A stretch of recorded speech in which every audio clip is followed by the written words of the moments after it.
नमस्कार, साधना प्लस बिहार झारखंड देख रहे हैं आप। मैं हूं आपके साथ प्रगति चतुर्वेदी। खबरों की शुरुआत करेंगे, लेकिन उससे पहले एक नजर इस वक्त की हेडलाइंस पर।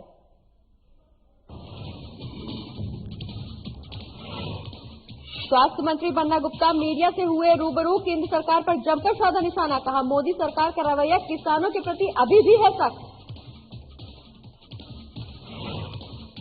टाना भगत ने राजभवन के सामने दिया धरना। टाना भक्तों का समूह कर रहा मौन प्रदर्शन। मौके पर भारी पुलिस बल है मुस्तैद।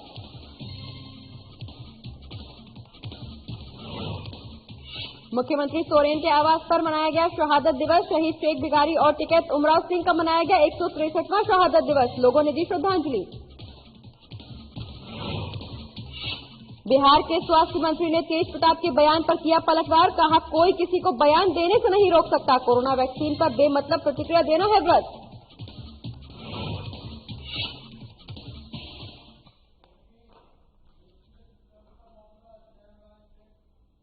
चलिए खबरों की शुरुआत करेंगे, लेकिन उससे पहले रुक करेंगे इस वक्त की बड़ी खबर का। रांची से इस वक्त की बड़ी खबर सामने आ रही है, जहां युवती से दुष्कर्म का मामला सामने आया है। इस वक्त की बड़ी खबर हम आपको बता रहे हैं, जहां युवती से दुष्कर्म का मामला सामने आया है। राजधानी रांची के बिरसा चौक के पास बेसुध अवस्था में मिली है युवती। तो इस वक्त की बड़ी खबर हम आपको बता रहे हैं, रांची से इस वक्त की बड़ी खबर, जहाँ राजधानी रांची में एक बार फिर से युवती से दुष्कर्म करने का मामला सामने आया है। बता दें कि राजधानी रांची के बिरसा चौक के पास बेसुध अवस्था में एक युवती मिली है। वहीं युवती के साथ दरिंदगी की गई है। आपको बता दें कि ये पूरा मामला रांची के जगन्नाथपुर थाना क्षेत्र का है, जहां युवती को रिम्स में भर्ती कराया गया है। गुमला की रहने वाली है ये युवती।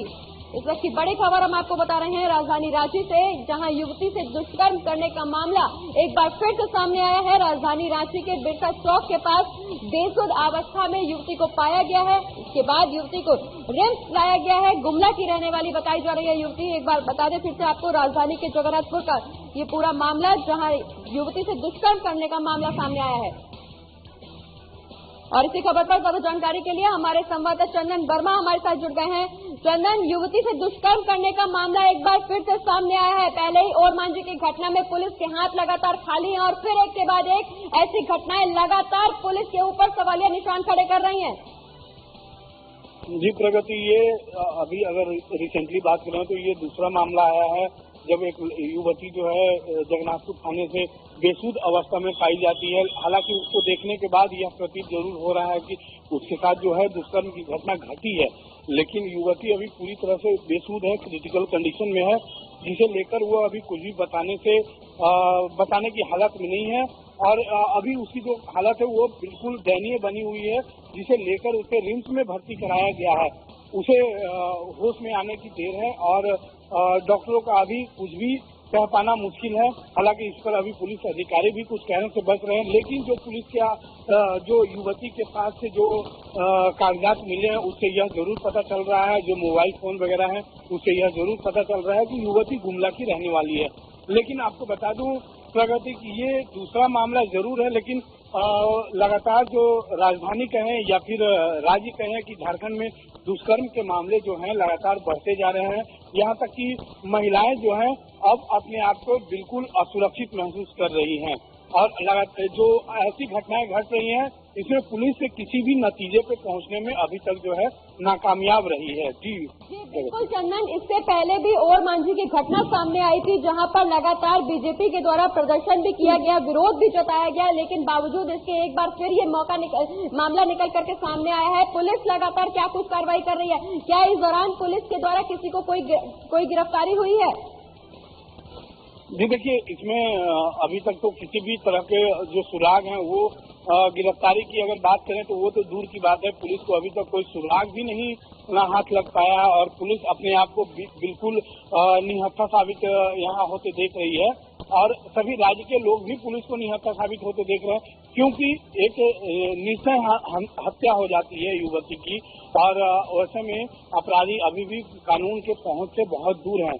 और लगातार बीजेपी का एक बार नहीं आज भी कहे कि महिला मोर्चा की प्रदर्शन जो है वो जारी रहा है, और राजभवन के समक्ष ही रहा है और एक ज्ञापन भी सौंपा गया है राज्यपाल को। तो कहें कुल मिलाकर कहें कि भले ही प्रदर्शन उग्र हो रहे हैं और उस उग्रता को लेकर पुलिस भले ही प्रदर्शनकारियों को गिरफ्तार कर ले रही है, लेकिन मुख्य आरोपी को गिरफ्तार करने में अभी भी नाकामयाब रही है पुलिस, जिसके कारण लगातार जो घटनाएं हैं वो घटती जा रही है और अपराधियों का जो हौसला है वो लगातार। अभी झारखंड सरकार के 1 साल के कार्यकाल को ज्यादा समय नहीं बीता है, अभी हाल ही में 1 साल के कार्यकाल का जश्न मनाया गया, लेकिन बावजूद इसके उस दौरान भी मुख्यमंत्री का कहना था कि राज्य में महिलाओं की सुरक्षा के लिए सरकार अहम कदम उठा रही है, लेकिन इसके बावजूद लगातार ऐसे एक के बाद एक घटनाएं सामने आ रही हैं जो राज्य सरकार पर एक बार फिर से सवालिया निशान छोड़ करके जा रही है। बहुत बहुत शुक्रिया चंदन, ये तमाम जानकारी हमारे दर्शकों तक पहुंचाने के लिए। चलिए बढ़ते हैं आगे, जहां राष्ट्रपिता महात्मा गांधी के सिद्धांतों पर चलने वाले झारखंड के टाना भगत शुक्रवार को राजधानी रांची में राजभवन के सामने धरने पर बैठ गए हैं। वहीं टाना भक्तों का प्रदर्शन समूह मौन प्रदर्शन कर रहा है, जहां प्रदर्शन को देखते हुए बड़ी संख्या में मौके पर पुलिस बल को तैनात भी कर दिया गया है। आपको बता दें कि टाना भक्तों का प्रदर्शन अपनी 10 सूत्रीय मांगों को लेकर है। फिलहाल वो इस बारे में किसी से कोई बात नहीं कर रहे। हालांकि कुछ दिन पहले टाना भक्तों ने अपनी मांगों को लेकर रेलवे ट्रैक को जाम कर दिया था। वहीं आंदोलन लंबा चलने के बाद राज्य सरकार की ओर से इन्हें बातचीत करने के लिए आमंत्रित भी किया गया था। पुलिस प्रशासन के अनुरोध पर प्रदर्शन कर रहे टाना भगत मुख्य मार्ग से हट गए हैं। वहीं आंदोलन के संबंध में बताया गया कि लंबे समय से वंशावली की मांग कर रहे हैं। पूर्व मुख्यमंत्री रघुवर दास से इस बारे में कई बार आग्रह किया गया। वर्तमान मुख्यमंत्री हेमंत सोरेन के सामने भी अपना अनुरोध रखा गया। अब तक उनकी मांग पूरी नहीं हुई है। वहीं पिछली बार हुई बातचीत में उन्होंने कुछ और मुद्दों पर सरकार से फैसला लेने का आग्रह किया, ये अभी तक लंबित है। टाना भक्तों का कहना है कि वो लोग मुख्यमंत्री हेमंत सोरेन से मुलाकात करना चाहते हैं। राजभवन के बाहर प्रशासनिक अधिकारियों से बातचीत के बाद 5 टाना भक्तों को मुख्यमंत्री हेमंत सोरेन के पास मिलने के लिए भेजा जा रहा है।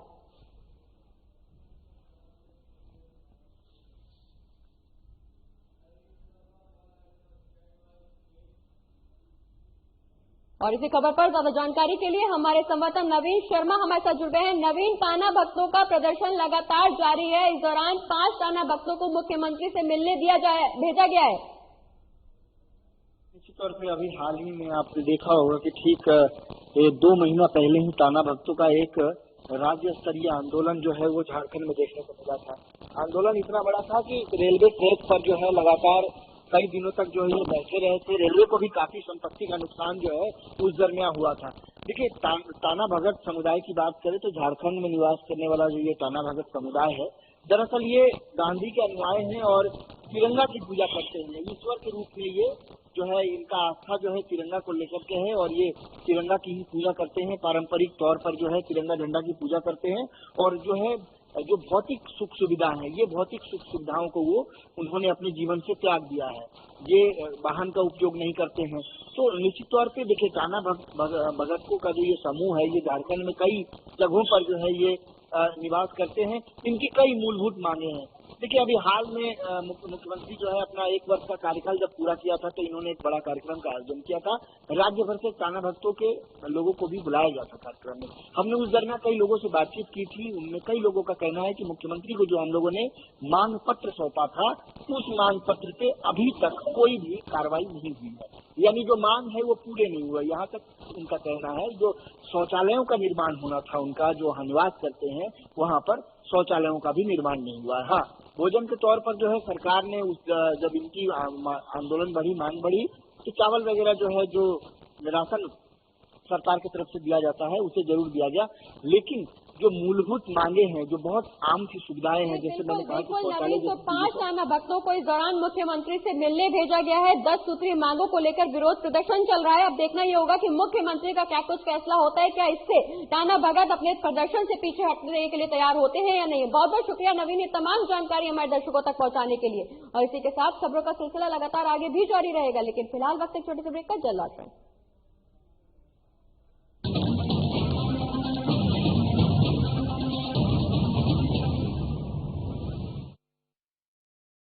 मैं हेमंत सोरेन सत्य निष्ठा से प्रतिज्ञान करता हूं कि मैं विधि द्वारा स्थापित भारत के संविधान के प्रति सच्ची श्रद्धा और निष्ठा रखूंगा। शपथ ग्रहण के कुछ घंटे बाद ही मंत्रिपरिषद की बैठक और जिस पत्थलगड़ी ने राज्य को अशांत कर रखा था उसका समाधान हुआ। हजारों ग्रामीणों पर दर्ज प्राथमिकी वापस लेने का आदेश जारी। महिलाओं के खिलाफ हुए अपराध की त्वरित सुनवाई के लिए 22 फास्ट ट्रैक कोर्ट के गठन को मंजूरी। गरीबों के असाध्य रोगों के बेहतर इलाज हेतु 5 लाख तक की सरकारी मदद को अमली जामा पहनाया गया। जरूरतमंदों को भोजन उपलब्ध कराने के लिए 6,595 मुख्यमंत्री दीदी किचन, मुख्यमंत्री विशेष किचन, 1300 दाल भात केंद्र। राज्य भर के अस्पतालों में isolation ward, Covid ward, oxygen युक्त बेड, आईसीयू, वेंटिलेटर और संक्रमण के जांच की व्यवस्था हुई। अब जरूरत थी प्रवासी श्रमिकों को वापस लाने की। देश में सबसे पहले यही से पहल हुई और 484 श्रमिक एयरलिफ्ट 8.50 लाख श्रमिक भाइयों को श्रमिक स्पेशल ट्रेन से वापस लाया गया। 25 करोड़ मानव दिवस का सृजन एवं 20,000 करोड़ पारिश्रमिक देने के लक्ष्य के साथ योजना लागू की गई। श्रमिकों की मेहनत को सम्मान प्राप्ति के लिए बीआरओ से एमओयू हुआ और देश की सीमा पर सड़क निर्माण में संलग्न हुए। झारखंड की भावना को प्रतिबिंबित करने वाले राज्य के नए प्रतीक चिन्ह का अनावरण हुआ। महिला सशक्तिकरण की दिशा में फूलो झानो आशीर्वाद योजना के जरिए शराब हड़िया के निर्माण और बिक्री में शामिल महिलाएं अपने जीवन में बदलाव की प्रेरक कहानियां कह रही हैं। 26,000 सखी मंडल की बहनों को बैंक लिंकेज के माध्यम से 370 करोड़ एवं 111 कुशल नर्स को देश के बड़े अस्पतालों में नियुक्त किया गया। इस कड़ी को और सशक्त करते हुए 22 युवतियों को कपड़ा उद्योग में नौकरी दी गई। खेल के क्षेत्र में विश्व भर में परचम लहराने वाले झारखंड को 20 साल बाद 24 जिला खेल पदाधिकारी मिले, उनकी नियुक्ति सुनिश्चित हुई। इस तरह झारखंड अपने सीमित संसाधनों के साथ विकास के सभी सोपान तय कर रहा है ताकि राज्य की समृद्धि एवं समावेशी विकास की परिकल्पना को साकार किया जा सके।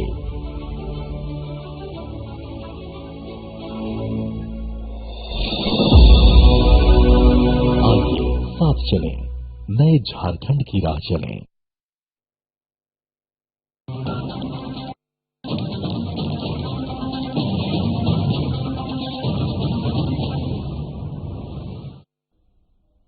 और ब्रेक के बाद एक बार फिर से स्वागत है आपका। खबरों में आगे बढ़ेंगे जहां मुख्यमंत्री हेमंत सोरेन ने कांके रोड रांची स्थित मुख्यमंत्री आवास में आज वीर शहीद शेख भिखारी और टिकैत उमराव सिंह की 163वीं शहादत दिवस के मौके पर उनकी तस्वीर पर पुष्पांजलि अर्पित कर उन्हें नमन किया। वहीं मुख्यमंत्री ने शहीदों की तस्वीर पर श्रद्धा सुमन अर्पित करते हुए कहा कि इन वीर सपूतों की शहादत अतुल्य है। ये हम सभी की जिम्मेदारी है कि हम उनके संघर्ष, आदर्श, समर्पण और बलिदान को व्यर्थ न जाने दें। मुख्यमंत्री ने कहा कि झारखंड महापुरुषों, वीरों और शहीदों का राज्य है। मुख्यमंत्री हेमंत सोरेन ने यह भी कहा कि स्वतंत्रता संग्राम के महानायक रहे अमर शहीद शेख भिखारी और टिकैत उमराव सिंह ने देश की आजादी में अहम भूमिका निभाई। अंग्रेजी शासन व्यवस्था के खिलाफ साल 1857 के विद्रोह में इन वीर सपूतों ने अपनी बहादुरी और शौर्य का लोहा मनवाते हुए अंग्रेजों के दांत खट्टे किए थे। ऐसे वीर सपूतों की शहादत को कभी भुलाया नहीं जा सकता। मुख्यमंत्री ने इस दौरान ये भी कहा कि आज इन वीर सपूतों के आदर्श, समर्पण और दिखाए हुए रास्ते पर चलकर ही सशक्त समाज, राज्य और देश का निर्माण किया जा सकता है।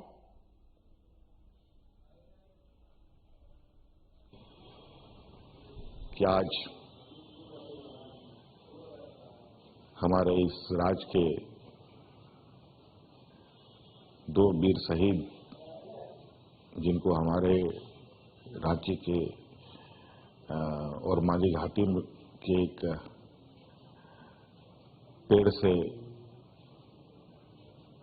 पेड़ में फांसी दे दी गई थी, आज शेख भिखारी के साथ साथ टिकैत उमराव साहब का भी 163वें लगभग हो चुका है इनके शहादत का। हर साल की भांति इस बार भी मैं अपनी ओर से और झारखंड वासी की तरफ से उनको श्रद्धांजलि अर्पित करता हूं। और बोडो के सूर्य मंदिर के पास सूबे के स्वास्थ्य मंत्री बन्ना गुप्ता रांची से जमशेदपुर जाने के दौरान पत्रकारों से मुखातिब हुए और केंद्र सरकार पर इस दौरान जमकर बरसे। उन्होंने कहा कि जिस उम्मीद और आशा के साथ देश के किसान मजदूर प्रधानमंत्री को देख रहे थे, आज वो उम्मीदें बेकार साबित हो रही हैं। उन्होंने कहा कि बढ़ती ठंड और कोहरे के बीच दिल्ली में लगातार किसानों का धरना प्रदर्शन जारी है। बावजूद इसके मोदी सरकार का रवैया किसानों के प्रति अभी भी सख्त है। केंद्र सरकार के अड़ियल रवैये के चलते धरना प्रदर्शन में बैठे 60 किसानों की मौत हो गई है। बता दें कि सूबे के स्वास्थ्य मंत्री बन्ना गुप्ता ने मोदी सरकार पर सीधा प्रहार करते हुए कहा कि लंबे समय से हमारे अन्नदाता किसान अपनी मांगों को लेकर डटे हुए हैं। भारत सरकार की गलत नीतियों के चलते देश के अन्नदाता और किसान को हाशिए पर लाकर खड़ा कर दिया है। वहीं इस देश में जवान और किसान दोनों परेशान हैं। स्वास्थ्य मंत्री ने ये भी कहा कि देश की वर्तमान स्थिति डावाडोल है। देश के जितने भी बड़े बड़े संसाधन हैं, उन सभी को केंद्र सरकार ने बेचने का काम किया है।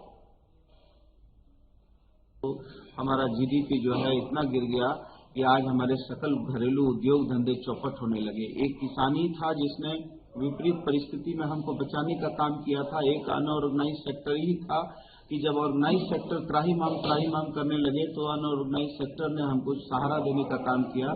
और जब देश का किसान जो देश की रीढ़ है, यदि वही रीढ़ जो है प्रभावित होने लगे तो मैं समझता हूं कि कहीं न कहीं देश की अर्थव्यवस्था चौपट हो रही है। और इसी के साथ खबरों में आगे बढ़ेंगे, लेकिन फिलहाल वक्त एक छोटे से ब्रेक का। जल्द लौट रहे हैं।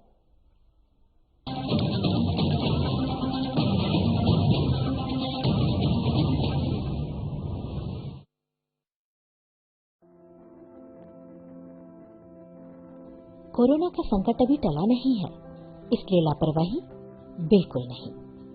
जब भी घर से बाहर निकले मास्क जरूर लगाएं। दूसरी बात, एक दूसरे से कम 2 गज की दूरी बनाएं। और तीसरा, अपने हाथों को साबुन से अच्छी तरह बार बार धोएं।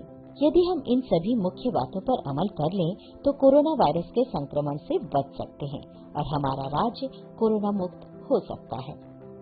मेरे प्यारे झारखंड वासियों, कोरोना का जंग अभी जारी है। हम और आप मिलकर ही इस जंग को जीत सकते हैं।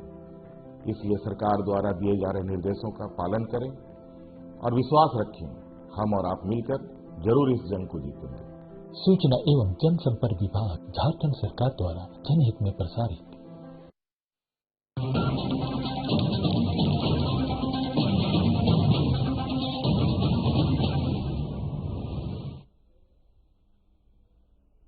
और ब्रेक के बाद अब रुक करेंगे पटना का, जहां बिहार के स्वास्थ्य मंत्री मंगल पांडे ने तेज प्रताप यादव के बयान पर पलटवार किया है। मंगल पांडे ने कहा कि किसी को कोई बयान देने से रोक नहीं सकता। वहीं कोरोना वैक्सीन शुद्ध वैज्ञानिकों के द्वारा बनाया हुआ वैक्सीन है। देश में जो भी दवा बनती है वो सब चिकित्सा क्षेत्र में जुड़े हुए वैज्ञानिकों ने तैयार की होती है। ये जो टीका बना है, इसका ट्रायल 3 फेज में हुआ है और जो कोई बिना मतलब के उसको बयान दे रहा है, उस पर प्रतिक्रिया देना उचित नहीं है।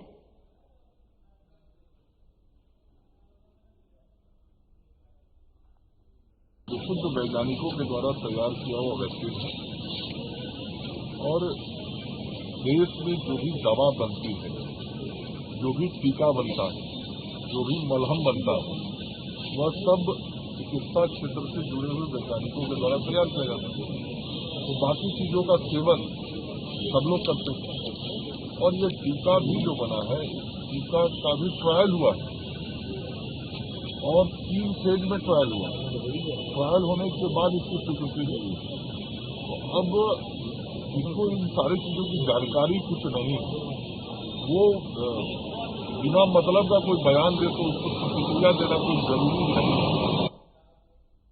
और कोरोना के दौरान दोबारा स्कूल खुलने के बाद बिहार के मुंगेर में एक साथ 25 बच्चे कोरोना पॉजिटिव पाए गए हैं। इस पर स्वास्थ्य मंत्री मंगल पांडे ने अपनी प्रतिक्रिया दी है। मंगल पांडे ने कहा कि स्वास्थ्य मंत्रालय पूरी अलर्ट पर है। हमें जहां छोटी बड़ी सूचनाएं मिलती हैं, हम उसकी जांच करते हैं। इसी का परिणाम है कि बिहार में रिकवरी रेट 97.8% है।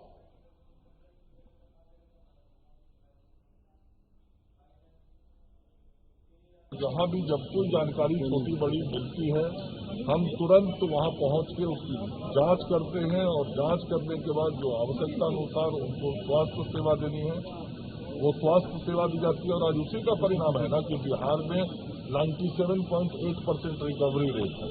इससे अलर्ट पर है और जहाँ भी जब कोई जानकारी छोटी बड़ी मिलती है। और अगली खबर जामताड़ा से है, जहां साइबर पुलिस ने नारायणपुर और कर्माटांड थाना क्षेत्र में छापेमारी कर फर्जी बैंक अधिकारी बनकर ठगी करने वाले 6 साइबर अपराधियों को गिरफ्तार किया है। पुलिस ने इनके पास से कुल 11 mobile, 24 SIM card, 3 ATM card और एक बाइक बरामद की है। वहीं जानकारी देते हुए एसपी दीपक कुमार सिन्हा ने बताया कि नारायणपुर थाना क्षेत्र के धर्मपुर गांव से साइबर अपराधी शराफत अंसारी और बाकुडी गांव से अब्दुल लतीफ को गिरफ्तार किया गया है। वहीं कर्माटांड थाना क्षेत्र के शिवधन मरांडी, संतोष बास्की और जाबिर हुसैन तीनों कोरबंदा गांव से गिरफ्तार किए गए हैं। साथ ही घोषबाद गांव से सरफुद्दीन अंसारी को भी गिरफ्तार किया गया है। ये सभी लोग अपने आप को बैंक का अधिकारी बताकर लोगों से एटीएम का पासवर्ड पूछते थे और फिर एटीएम से पैसा उड़ा लेते थे। साइबर के अगेंस्ट में जो लगातार रेड कंडक्ट किए जा रहे हैं, उसी की कड़ी में कल एक रेड ऑर्गेनाइज हुआ था और उस रेड को थाना प्रभारी और हमारे जो साइबर डीएसपी हैं उनके साथ में कुछ और अधिकारी लोग हैं जिनका नाम आपको दे दिया गया है। उसमें से कुल 6 लोग गिरफ्तार हुए हैं। डिफरेंट 2 लोकेशन से कुल 6 लोग अरेस्ट हुए हैं। उन लोगों के पास से कुल 11 मोबाइल सेट बरामद हुआ है और 24 सिम है, 3 एटीएम कार्ड है और 1 मोटरसाइकिल जो उन लोगों के द्वारा यूज किया जा रहा था वो बरामद हुआ है। और मोकामा टाल क्षेत्र में उम्दा पैदावार करने की हर मुमकिन कवायद को अमली जामा पहनाने की कोशिश अब परवान चढ़ रही है। इस टाल क्षेत्र में लगातार घटती पैदावार से चिंतित बिहार सरकार किसानों को बम्पर उपज पैदा करने का मंत्र दे रही है। इसी कड़ी में आज घोसवरी पंचायत सरकार भवन में आयोजित किसान चौपाल में दलहन तेलहन की लाभकारी उपज को बढ़ावा देने वाले कीटनाशक दवा के प्रयोग की मुकम्मल जानकारी भी दी गई। आपको बता दें कि मोकामा टाल क्षेत्र में पिछले कई साल से रबी फसल की पैदावार खत्म होती जा रही है। ऐसे में आधुनिक तकनीक से खेती कर उपज बढ़ाने का गुण दिया गया। वहीं इस मौके पर किसानों को फ्री फसल कैरेट भी दी गई। बाल विकास योजना के अंतर्गत किसानों को अनुदान में दवा मुहैया कराया जा रहा है। इसमें सरकार काफी गंभीर है और किसानों को उत्पादन क्षमता बढ़े, लागत कम हो, इसके प्रति किसानों को जागरूक किया जा रहा है। इसी कार्यक्रम के अंतर्गत आज घोसवरी प्रखंड में यह आयोजन किया गया है। और सिमडेगा पहुंचे झारखंड पर्यावरण प्रदूषण नियंत्रण समिति के सदस्यों ने परिसदन भवन में पदाधिकारियों के साथ बैठक करते हुए पर्यावरण नियंत्रण से संबंधित कई मुद्दों को लेकर पदाधिकारियों को जरूरी निर्देश दिए।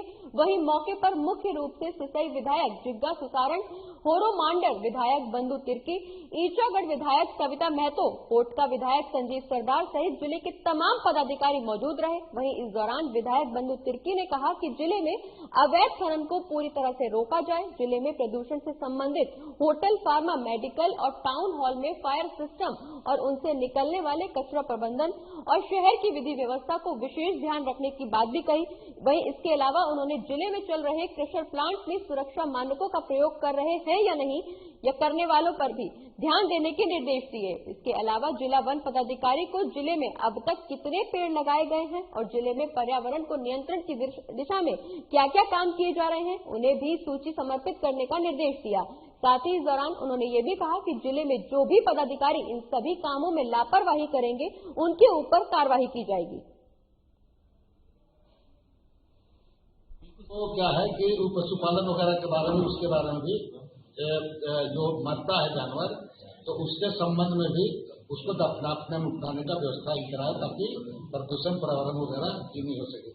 मनरेगा के बारे में आपका सीधे सीधे कहा गया है कि जितने मनरेगा में या तो दीदी योजना में आपने पेड़ लगाया तो पेड़ लगाया उसका भी आंकड़ा सही तरीके से समिति को आप दे दें। और अगली खबर नालंदा से है, जहां सिलाव थाना क्षेत्र के कड़ा गांव में घरेलू विवाद में एक पति ने अपनी ही पत्नी पर तेजाब फेंककर जलाने की कोशिश की। घटना के बाद परिजनों ने उसे इलाज के लिए सदर अस्पताल में भर्ती कराया, जहां से उसे बेहतर इलाज के लिए पावापुरी मेडिकल कॉलेज रेफर कर दिया गया। घटना के बारे में बताया गया कि परवेज आलम को पहले से ही 5 बच्चे हैं और बच्चे की चाहत को लेकर अक्सर दोनों में विवाद हुआ करता था। वहीं इसी विवाद को लेकर पति ने गुस्से में आकर पत्नी पर तेजाब फेंक दिया। इधर घटना की जानकारी मिलते ही पुलिस मामले की जांच में जुट गई है। आई है वही मुझे नहीं रहना चाह रहे थे, तो इसी वजह से डिलीवरी की वजह से कि हम ऑपरेशन करवा लेंगे, नहीं हमको आओ बच्चा चाहिए, इसी वजह से मारपीट लगाते थे। कौन बोलता था बच्चा चाहिए? अच्छा, इसका सवाल बोलते था बच्चा चाहिए, इसी वजह से मारपीट किए। नए साल के दिन मारपीट भगा दी था। और मुख्यमंत्री गंगा उद्भव परियोजना की सफलता में आ रही बाधा को दूर करने के लिए प्रशासनिक कवायद परवान चढ़ रही है। दरअसल अनुमंडल पदाधिकारी सुमित कुमार ने आज घोसवरी में मुख्यमंत्री गंगा उद्भव परियोजना का अवलोकन किया और ग्रामीणों की समस्या का निदान भी किया। वहीं इस दौरान एसडीओ ने लोगों से इस परियोजना के सार्थक समर्थन की भी अपील की। वहीं ग्रामीणों ने परियोजना से प्रभावित रिहायशी आवास को तोड़ने पर आपत्ति जताई। आपको बता दें कि एसडीओ सुमित कुमार ने इस प्रोजेक्ट की निर्धारित रूट से ही पाइपलाइन बिछाने के निर्माण कंपनी को मदद का निर्देश लोकल अधिकारी को दिया है। वहीं एसडीओ, एसएसपी समेत सीओ पुलिस अधिकारी ने भी प्रोजेक्ट का निरीक्षण कर किसानों से सहयोग की गुजारिश की है।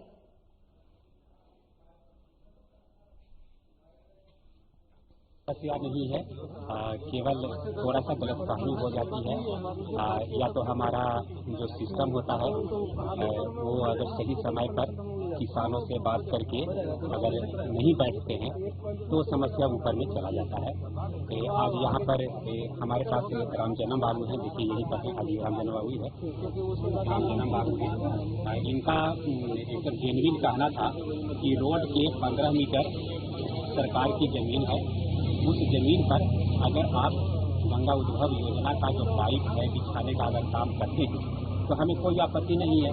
तुरंत मैंने फीता गिरवा दिया, गिराने के बाद तुरंत ये सहमत भी हो गए कि सर वहां तक किया जाए, हमें कोई आपत्ति नहीं है। मुख्यमंत्री गंगा उद्भव परियोजना की सफलता में आ रही बाधा को दूर करने के लिए अब कवायद शुरू हो गई है। बता दें कि इस दौरान पदाधिकारी सुमित कुमार ने घोसवरी में मुख्यमंत्री गंगा उद्भव परियोजना का अवलोकन किया। वहीं इस दौरान ग्रामीणों से समस्या का निदान की भी बात कही। और इसी के साथ इस बुलेटिन में फिलहाल इतना ही। आप देखते रहिए साधना प्लस बिहार झारखंड। नमस्कार।